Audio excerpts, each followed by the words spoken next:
how to unsend message in iMessage. Hey everyone, welcome back to the channel. If you are new here, don't forget to hit the subscribe button and turn on the notification bell to not miss any updates. So in today's video, I'm going to show you how you can unsend a message in your iMessage. So let's dive right in. Open up the Messages app. Go to the conversation where you want to unsend the message and just press and hold the message that you want to unsend.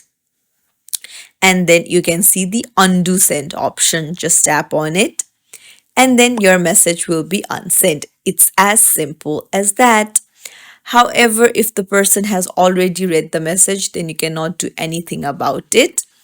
And just keep in mind that to unsend a message, you'll need to do it before 15 minutes. So after 15 minutes of the message sent, you won't be able to undo it.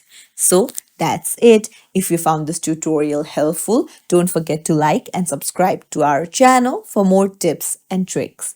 Thank you for watching.